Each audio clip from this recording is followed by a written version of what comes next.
This video is brought to you by Miniature Market. Thousands of board games, discounted prices, miniaturemarket.com.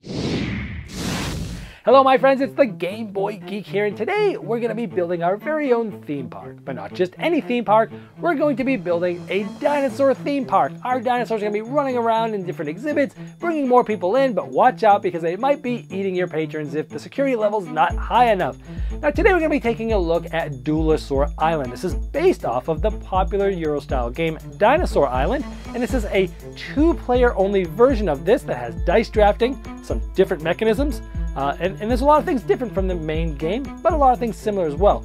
I got a chance to play one full game of this recently, and I just want to kind of talk to you just a very high level of how the game works, and then sort of my first impressions or a mini Prelude review of what I thought after I played it.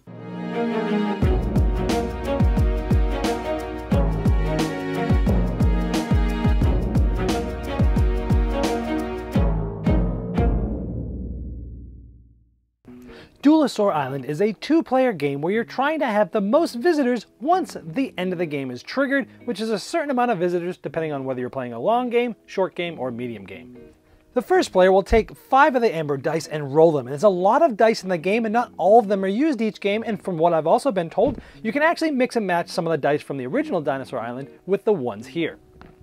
And then that player will place the dice where they want to, lined up with a specific modifier, which will change what comes with that dice. And those are different too. There's a bunch of those in the game, and so you only use a certain amount of them, so that's a lot of replayability as well. That player will also be from 3 different specialist cards, selecting 2 of them to put out, discarding the other one. So that first player has a lot of influence as to what's available in this round, but the other player is going to be the first one to be able to select, either drafting a die or one of those specialists. Now as you draft dice, you're going to be gaining things like basic DNA or advanced DNA that you'll use as resources to create dinosaurs, or you may be also trying to up your security because you need to keep that higher than your threat level, otherwise dinosaurs will start eating people in your park. Now those specialist cards, you can have a maximum of 3 of those. They do different things, like here the HR manager will gain you an additional coin for each specialist that your opponent has. Or the mascot can give you 2 points if you have more attractions than your opponent.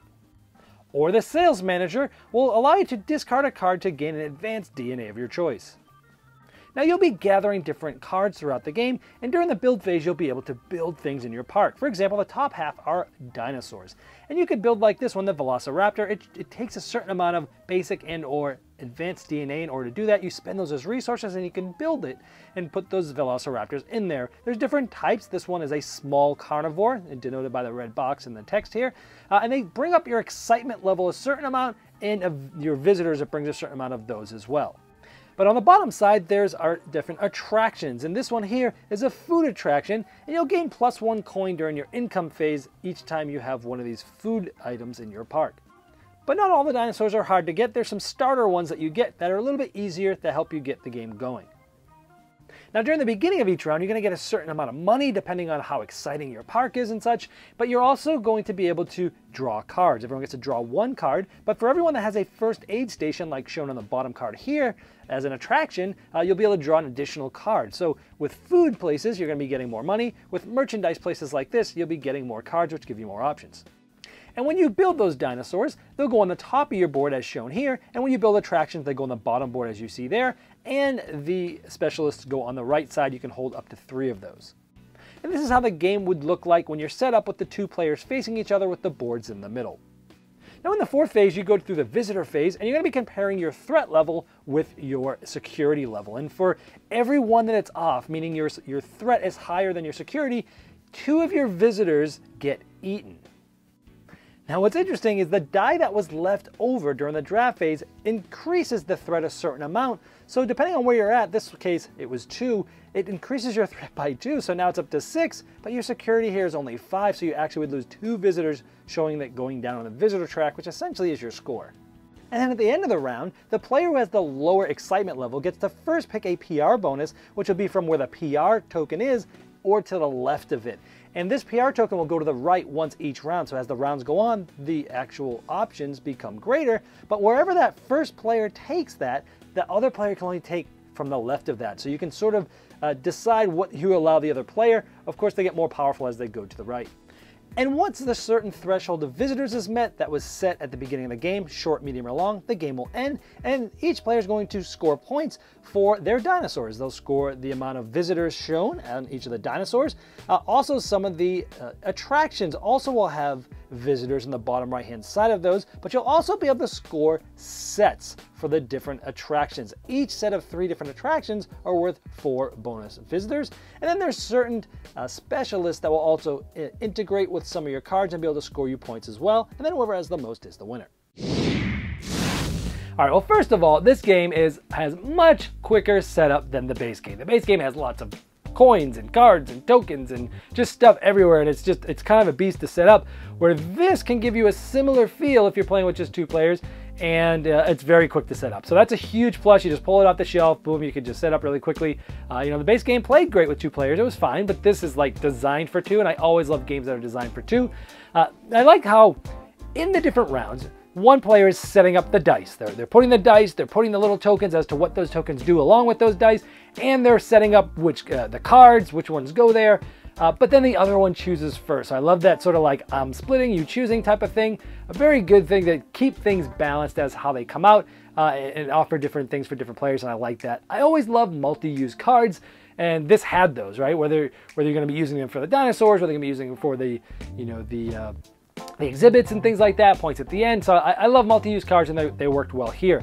I like how you can, you know, go different ways. You can go for a heavy dinosaur strategy, or maybe you can collect sets. You know, in the game that I played, I went heavy dinosaur strategy. I was way in the lead early, way in the lead even middle ground. But like the last 2 rounds, I was trying to like push the game to the end as fast as I could because I had such a lead. But they got to get it to go 1 more round. And then they were still quite far behind me in the last round, but they got a lot of points the last round, and then they had tons of points from sets because they went in a completely different direction.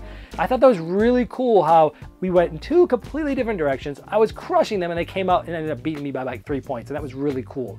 I like the trade-off between the eaten visitors versus the long-term points, so you could go real high up. Some of your people might get eaten, but it's still going to help you out from round to round because you have moved up on that track to get more points each round as well. I think this is one of those games that it's great for you if you liked the base game of Dinosaur Island, or if you like sort of Euro-style games where you're moving up a bunch of tracks, and I got to move up this track to move down this track, and if this track doesn't match this track, this happens over here. If you like those Euro-style moving up and down tracks, you're probably going to like the game. If you like dice drafting, if you like special powers, if you like multi-use cards, I think you're really going to enjoy the game. If you didn't like Dinosaur Island, it depends on what you didn't like about it. Again, if you're looking for something that gives a similar feel but different, that's a lot easier to set up, that's a lot shorter, that plays 2 players, then I think you're also going to like it.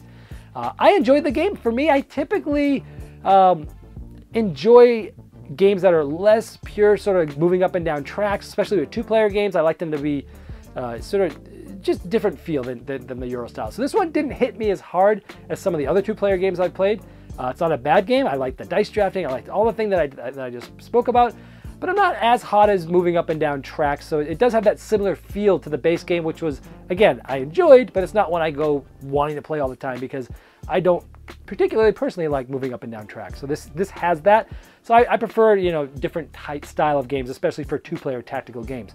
So it was good. It was fine. Didn't hate it. Didn't love it. But I think a lot of you will like it for those reasons that I mentioned, and that is Duelosaur Island. This video was sponsored by Miniature Market's Review Corner. The Review Corner features podcasts, video, and written game reviews by gamers for gamers. Miniature Market, the online gaming superstore. Thousands of board games, discounted prices. Check them out at miniaturemarket.com.